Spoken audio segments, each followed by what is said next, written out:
مرکز بلال لاہور سے مخاطب ہوں۔ یہ مرکز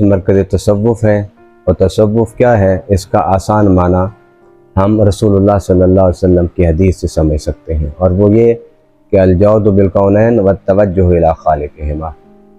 کہ کونین کے ساتھ سخاوت کا معاملہ کرنا اور توجہ اپنی اللہ کی طرف رکھنا۔ کونین کے ساتھ سخاوت کا معاملہ یہ تو خاصہ ہے میرے آقا صلی اللہ علیہ وسلم کا، مگر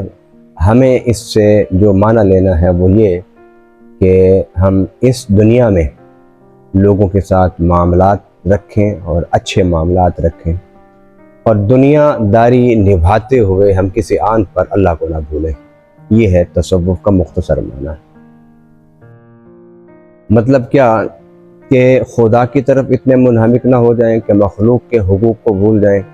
اور مخلوق کے حقوق ادا کرنے میں اس قدر غرق نہ ہو جائیں کہ اللہ کو بھول جائیں۔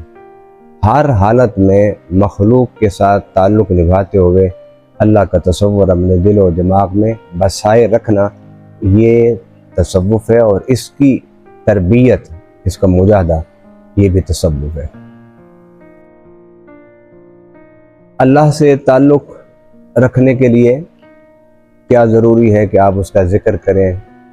آپ اس کی تسبیحات پڑھیں، آپ اس کی صفات پر غور کریں، آپ اس کے اوصاف کو دیکھیں، کیونکہ مولا علی کرم اللہ تعالیٰ وجہ کریم نے فرمایا ہے تفکروا فی آلاء اللہ ولا تتفکروا فی اللہ، اللہ میں کبھی غور نہ کرنا، یعنی اس کی ذات میں کبھی تفکر نہ کرنا، اس کی صفات میں تفکر کرنا۔ اس کی صفات میں تفکر کریں کہ وہ رحمان ہے، وہ رحیم ہے، وہ غفار ہے، وہ تواب ہے، وہ وہاب ہے، وہ معز ہے، وہ مذل ہے، وہ علی کل شیء قدیر ہے۔ یہ تصور اپنے دلوں میں بسائے رکھنا، اسی کو تصوف کہتے ہیں۔ انسان کی زندگی میں دکھ بھی ہیں اور سکھ بھی ہیں۔ اللہ تعالیٰ نے اپنے دکھوں کو دور کرنے کے لیے جو ہمیں راستہ بتایا وہ ہے دعا، اور یہ بھی یاد رکھیے کہ دعا صرف دکھوں میں نہیں ہوتی بلکہ دعا سکھوں میں بھی ہوتی ہے۔ دعا صرف غربت، محتاجی اور بے روزگاری اور بیماری میں نہیں ہوتی، دعا خوشحالی میں، صحت میں بھی ہوتی ہے، مگر دونوں کے الفاظ مختلف ہوتے ہیں۔ دکھوں میں، تکلیفوں میں، پریشانیوں میں جب انسان دعا کرتا ہے تو اللہ سے مانگتا ہے کہ اللہ میرے یہ دکھ دور کر دے، میری یہ بیماریاں دور کر دے، مجھے صحت عطا فرما دے، میں اگر بے اولاد ہوں تو مجھے اولاد عطا فرما دے، اگر میرے اولاد نافرمان ہے تو انہیں فرما بردار بنا دے۔ اور اگر آپ کے پاس سکھ ہے، آپ کے پاس فرما بردار اولاد ہے، آپ کے پاس صحت ہے، تو پھر اللہ سے دعا یہ کرنی ہوتی ہے کہ اللہ مجھے اسی حالت پر ثابت قدم رکھ، اور ان نعمتوں میں مجھے زندگی دے، اور انہی نعمتوں میں تو مجھے ایمان کی نعمت عطا کر کے اپنے پاس بلا لے۔ آئیے